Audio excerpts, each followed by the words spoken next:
Good day to everyone. I am Janet S. Eraspe. Today, I'm going to discuss about Lawrence Colbert theory of the moral development.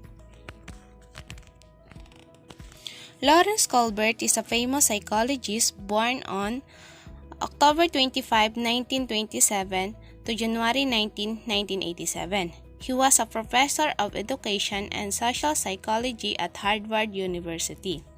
He was a Jewish-American psychologist born in Bronxville, New York, who extended upon the foundation that Piaget built regarding cognitive development. Moral development also proceeds in stages. I will discuss you later. He developed this theory by posing moral dilemmas to people of all ages, then analyzed their answer to find evidences of their stages in the moral development. I want to tell you the story of Heinz dilemma so that we can understand where Colbert got his research from. The Heinz dilemma story. Heinz's wife was near death from a special kind of cancer. There was one drug that the doctor thought might save her. It was a form of radium that the druggist in the same town had recently discovered. The drug was expensive, but the druggist was charging 10 times what it cost him to produce. He paid $200 for the radium and charged $2,000 for a small dose of drug. So, meaning to say, ang binayaran ng druggist is only $200 for the radium, pero ang charge niya sa kanyang mga customer is $2,000 for a small dose of the drug. Mga mayayaman lang bili at makaka-afford na bilhin ang gamot na ito. So, sa case ni Heinz, hindi siya makaka-afford na bilhin ang gamot. So, he decided to went to everyone he knew to borrow money. But he could only get together $1,000, which was half the cost. He will back to the druggist and tell that his wife was dying and asked if he would sell it to him at a cheaper price. He also agreed to pay the full amount when he was able. The druggist said, "No, I discovered the drug and I expect to make money from it." What should Heinz do? Heinz became desperate and broke into the man's store and stole the drug for his wife. For you, tama bang ginawa ni Heinz? That's the question. Should Heinz have stolen the drug for his wife? You might answer yes or you might answer no. If Colbert asks it to you, and your answer is either yes or no, Colbert did not care whether individuals said yes or no, but rather he cared about the reasoning behind their answer. So bakit kaya yung reasoning ang gustong makuha ni Colbert sa masagot ng kanyang mga respondents?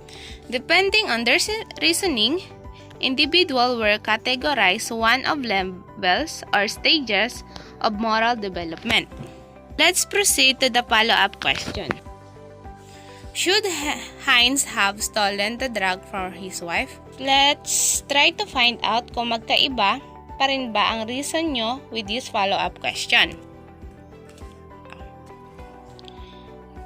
Would it change anything if Heinz did not love his wife?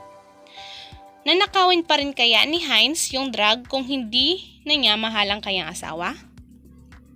Okay, proceed. How about this? What if the person dying was a stranger? Would it make any difference?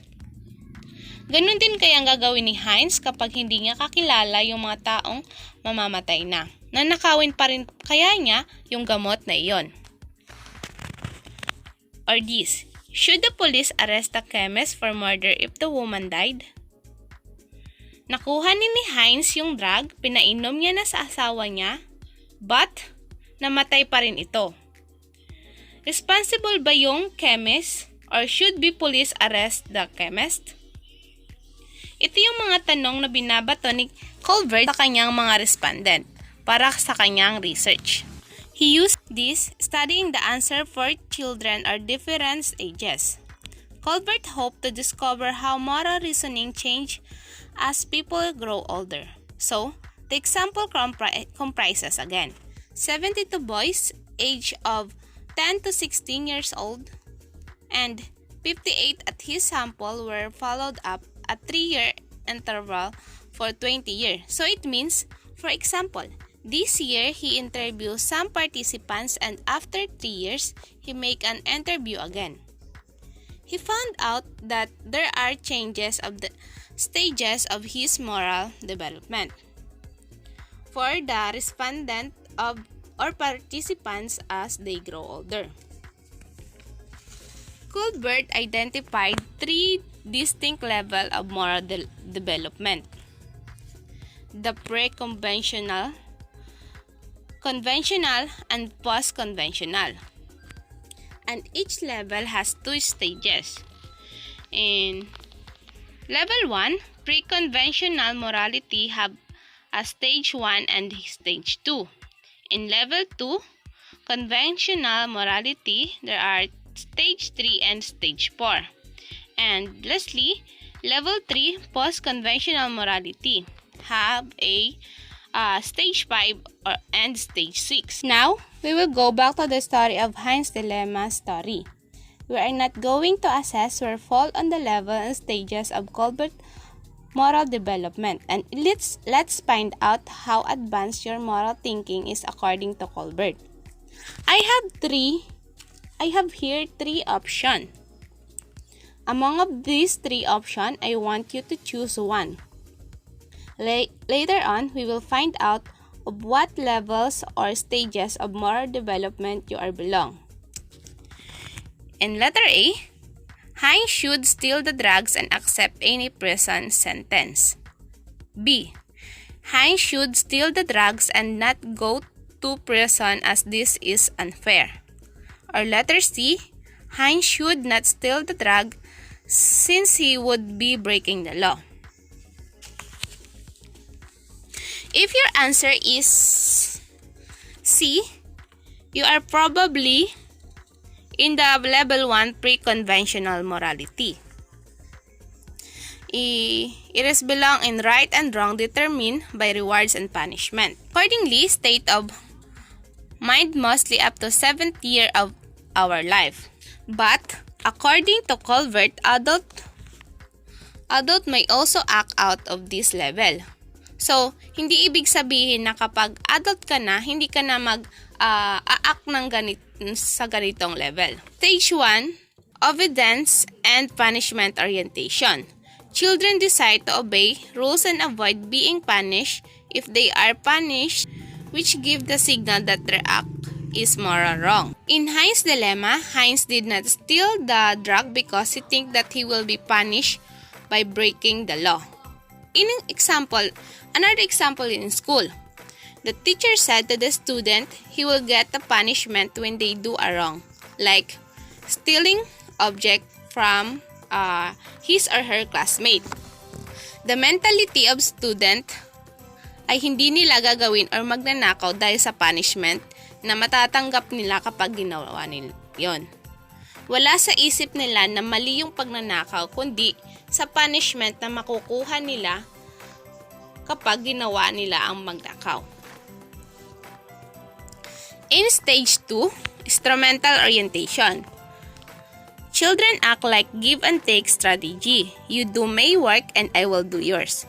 In this stage, children take some incentives in return to do work. So, hindi ginawa ni Heinz na nakawin yung drugs dahil naisip niya na wala siyang mapapala sa kanyang sarili kapag ninakaw niya yon. In this stage, he is thinking of himself and wala siyang pakialam sa kanyang asawa. Bali, gagawin niya lang yun kapag may makukuha siya para sa kanyang sarili. Another example is, di ba ng mga bata pa lang tayo or katulad ng mga karamihan sa mga bata ngayon, bago sumunod sa mga iniutos ng mga magulang, ay kailangan muna ng suhol like 5 pesos or 10 or above just for them to do the task. It is a give and take strategy of some children. If your answer is letter A, Heinz should steal the drug and accept any prison sentences. So basically, it is from 8 to 13 years old. Yun nga yung sinabi ko kanina na it does not mean na 8 to 13 years old lang ang mag-a-act out nito. It could also be an adult. So, most likely, nag-change lang sila at this age na nagle-level up sila into this level or stages. Views of other matter, avoidance or of blame and seeking approval. Stage 3, good boy or nice girl orientation. People want to be praised and want to be seen as a good boy or nice girl by others. People want to attain good social status and recognition. In the case of Heinz, he did stole the drug thinking that people around her will think what he did is an heroic act. Okay, in stage 4, law and order orientation. People become aware of wider rules of society and follow the law to avoid guilt. Heinz stole the drug and he breaks the law and he returned to having imprisonment. Another example is when you are driving in the city and you will see traffic light turns into red, it is automatically you stop the car to follow the laws of our government to avoid being punished or to get an imprisonment. Then, if your answer is letter B, you are probably in the level 3 post-conventional morality. Congratulations, because according to Colbert, konti lang talaga ang tao na nakakaabot sa stage na ito. Abstract notion of justice, rights of others can override obedience to laws rules. Stage 5, social contract and individual right. Some people think that the rules are good for human beings, but sometimes they should be disobeyed depending on the situation and interests of the individual. In Heinz's dilemma story, saving the life of his wife was an important than law or order. Dahil at mahal at importante ang buhay ng kanyang asawa, wala siyang pakialam kung makulong man siya o kung ano man ang sasabihin ng ibang tao sa kanya. In stage 6, universal principles, people develop their own guidelines and these laws sometimes fit and sometimes do not fit with the law. In Heinz's case, he stole the drugs and he will not go to the prison because for him, it was unfair. Maybe in his principle, it was unfair because the drug is so much expensive and he also pleaded to the druggist but the druggist did not accept his reason. And for him, it was so inhuman, so that Heinz stole the drug. Those are the levels and stages of Colbert's moral development. For summary of all the stages of moral development by Colbert, ang stage 1, katuon ang pansin mo sa iyong sarili at ang kahinatnan ng mga ginawa mo at ang magiging kaparusahan mo sa resulta ng ginawa mo. Then, sa stage 2, yung self-interest. Ito ay nakatuon ang paningin mo sa kung alin ang makakabuti para sa sarili mo. Kung makikibnabang ka ba sa resulta ng iyong mga gawain at ginawa. At ang stage 3, good boy and nice girl attitude ay nakadepende sa expectation ng ibang tao para sa iyo.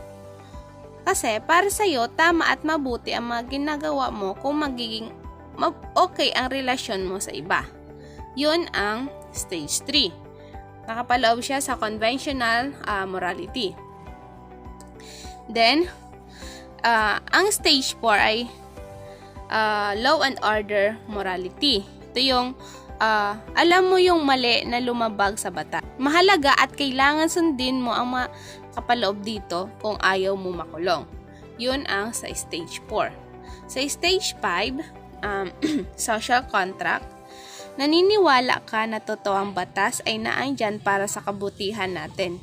Ngunit, para sa iyo, mas mahalaga ang magligtas ng buhay kaysa sumunod sa batas. Lastly, the stage 6 principles ay nakapokus ka sa universal human rights, ikaw yung taong ipaglalaban ng isang bagay na alam mong tama kahit na ito ay nasa batas. I hope na may natutunan kayo sa aking diniscuss ngayong araw. Yun lamang po at maraming salamat sa pakikinig.